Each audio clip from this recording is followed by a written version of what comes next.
Okay, here's just a small article showing you that in the 14th century, a monk knew of America long before Christopher Columbus. And what he says about it is pretty telling. Let's take a look here. Here we see a Viking trawler going through icy waters that are with icebergs and so on, too. The proto Titanic, if you will. You know, you can also see whales or killer whales inside of the water there that they would have been able to see too. And these birds that are flying, that are around in this picture, would actually indicate that they are quite close to land. There was an ancient tale, and it's even in your Bible, about the fact of certain birds, when you release them, will go up high and try to look for land and then take off for it. So if they can see a land that you don't, follow that bird. It's the whole idea with the crow's nest, and has to do with the doves and crows of the Bible, which of course comes from the Gilgamesh story, showing you that they had this ancient maritime idea going long before that even happened, thousands of years. But let's get into this real quick. Researchers have discovered a short passage in a medieval manuscript that references the New World more than a century before Columbus's journey. A team of researchers has discovered evidence that an Italian monk had knowledge of the New World over a century before Christopher Columbus's 1492 expedition. It's very famous, of course. References to the lands of North America were discovered in a 14th century manuscript. The passage was likely disseminated to the monk by European sailors who had heard tales from Norse seafarers. So from people like the Vikings and so on. And so it apparently wasn't something that, like we were led to think, where everybody thought the world was flat, and whenever he took off that way, they thought he was going to fall off of it. Maybe by the time that we're talking about, they had some people duped back into believing that the world was flat due to the fact that they got overzealously religious. And in that religious book that we have, it describes the world as having four corners. It's kind of flat. It's on four pillars and just up in space with pillars. What are the pillars attached to? Well, if you get into esotericness, they tell you it's on the back of a giant turtle. And well, what's the turtle standing on then to keep it from falling? Well, they didn't have the idea that space, there's no way that's up. So trying to reference that, they just said that it was turtles all the way down.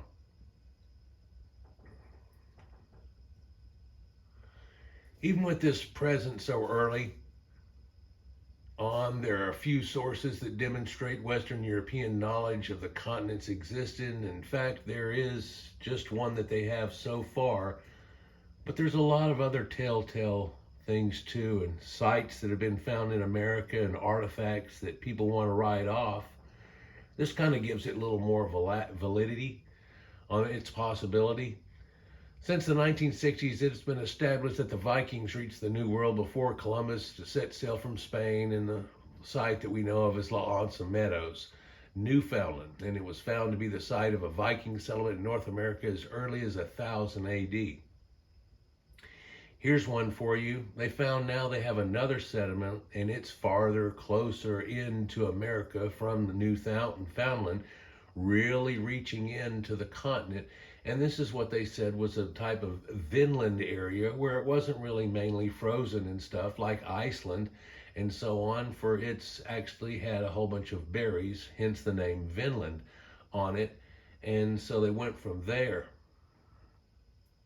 Another strange thing that we found out just in the last few years by checking the genetics of dogs of South America and Central America is that they all are directly related to people from Denmark and the area that we're in concern with right now. Does this indicate that they also may have gone a lot farther and not even into North America with the artifacts that we have, but to South America? Well, one conspicuous thing is that Quetzalcoatl was said to have been a light-haired man with a beard, and what's weird about that is, of course, no Indians grow any facial hair, and most of them we found don't have any light hair. Although in South America there are the Wari and Cloud people culture, and they do have blonde and red hair. So maybe some genetics should be done on those people to see how that popped out versus the Amerindians that we all know, which really weren't a blanket of people that were all exactly the same, like we're trying to get an idea that it's just the guy on the nickel. No, they were quite different from each other in themselves and the way they act and customs they developed and so on over time. You know, it's looked at as they came over here at 10,000 BC, and it took 9,500 years for them to start get going and do most of this that we look at. What's crazy is other people have looked at it and said, no, this comes from before that time there. And just like they actually say themselves, they inherited it from the people from before. And then those people say they inherited it from the people before. Of course, we can't talk to the people that were before that. That's before anybody got to the Americas. And so conjecture is taken from there. This was written by Galvo Fiamma, a Dominican monk, the Chronica Universalis. So this is a chronicle of the universe, not even just a straight thing. He was trying to put it all together, if you will. A lot of reference books goes like this. The only extant copy of the book was tracked down by the team to a private collector in New York. According to My Modern Met, the museum, the team was fortunate enough to be allowed to view the manuscript, which they preserved through digital photography. It was while translating the text that the team came across the passage in question. Quoted from it, "Farther westwards here is another land named Merckalada, where giants live. In this land there are buildings with such huge slabs of stone that nobody could build them, except huge giants. There are also green trees, animals, and a great quantity of birds."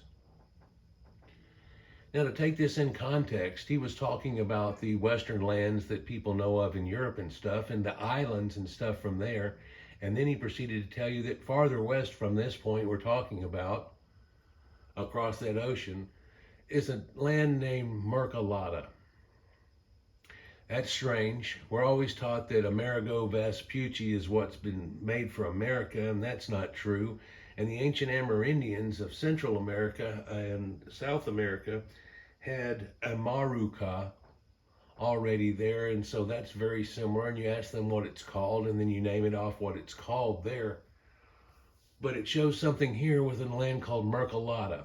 Let's see, if we just take that Lada off the end of it, and then we're left with America.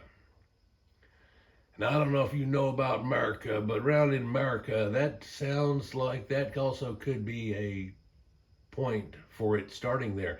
All you have to do is put an A on the end of that now that you've taken Lada off, and you have America, which sounds real familiar. And if anybody was to say, instead of America, they were to just turn around and say America, there'd probably be an easy connection to who you're actually talking about. You may be missing a letter there somewhere, but sounds pretty good to me. This manuscript goes on to explain that the monk had learned these rumors from sailors who frequented Norway and Denmark. So it actually tells you the source of it, and that's conspicuous there, for it's connecting to the people that we all know of, had come to the Americas before. But apparently these reports were large enough that when Christopher Columbus had set out on his journey there, that he wasn't just willy-nilly going to fall off the edge of the planet. He thought those people had showed him something, and he was willing to head there. Of course, a lot of people say it was to find the cheaper route to India that they wanted to bypass, having to go all the way around Africa and everything else to go to do it. And if they went this way, because of where that's set in Britain, it would have been a whole lot quicker if it was just there. Problem is you have few things. People way back in the day, and Greeks and so on, actually knew the size of the earth, and they had figured it out. And the ancient Druids living in the area that we talk about, who were told by many of the conquerors that were there whenever they went, that they weren't barbaric necessarily. That's the understanding, that they won't speak Greek languages. Anybody that didn't speak Greek, they called barbaric. Were they barbaric? No.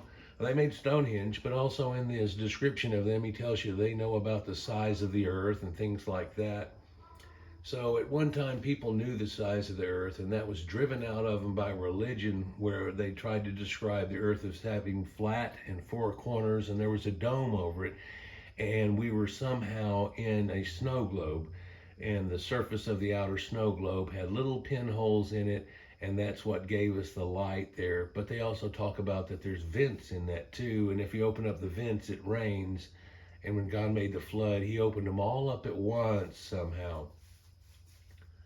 Well, the ancient Sumerian story that comes from says that the dams broke up river of them, that people were holding back water at certain times whenever it came down, and then whenever it all let loose at once, by being overtaken from above in the rivers of Tigris and Euphrates, that it came down and caused an extreme flood that was there. Did it cover the whole world or anything? No, it was really a local flood, but it got, 18 cubits deep, and so, and it says that in the Bible too, right before it says, and over the hills, but there aren't any real hills there, and that flat area got totally swamped out, and you can't swim, and you try to hang on to things. The Lament of Inanna really goes into depth about that, and the ideas there, but he learned these rumors from sailors who frequented Norway and Denmark, like hearing stories from Phoenicians and so on of the ancient days. A report from Head Topic notes that Paolo Kaisa, a lead researcher and professor from Milan, posited that this record suggests a prevalence of rumors about a land beyond the sea, that way, farther out, past these islands here, there's another big land. Another description there, almost like Atlantis, it gives and things like that. It says something. There's a few islands, and then far beyond that, there's another land. If so, then this could mean that Columbus set out on his journey with confidence that he would find land. And I guess this shows us where he would have possibly had any confidence on this idea. I'll just go that way. For that's not really what was happening either. And there was also religious persecution in the area that was about to kick off right here, and just days before is whenever they left on their journeys. But coming back, he seems to be hailed as all kinds of these great things happen and so on, and we know about Columbus today. Amazingly, yearly now, I try to hear more and more, or I don't try to, but it happens, I hear more and more crying and whining about Columbus. Whenever he's somebody who had done something famous that led to our modern world today, and if he had not done that at the time that he did, we may not have gone through the Industrial Revolution by being set free from all of this religious persecution and things and the concepts there. And it's amazing how humanity was able to flourish real quick and get us all the way up to the stone, from that age to the space age, by the way.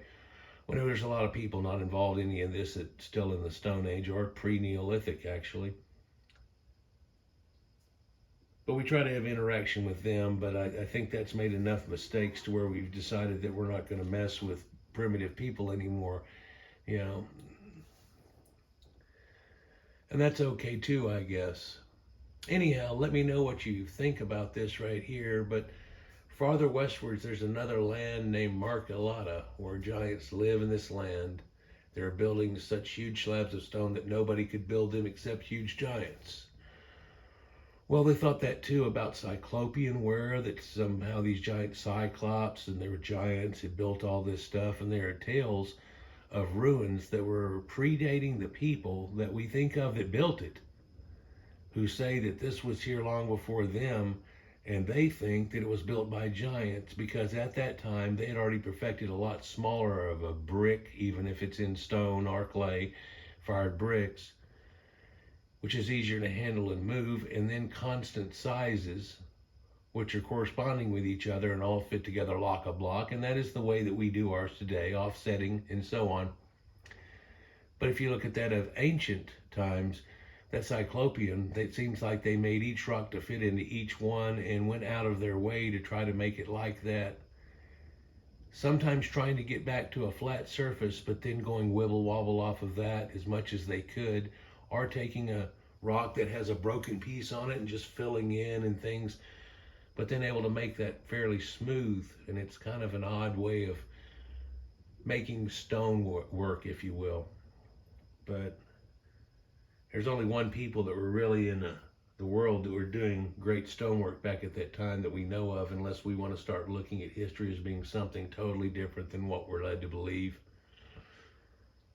And there's another topic for another video. Anyhow, let me know what you think down below. Well before Columbus, these Norway and Denmark sailors were knowing about it quite well. Well, of course they would. If the Vikings came over at 1000 AD and Eric the Red and all that type of stuff, then you would think that they still knew it by at that time. But how much contact had there been?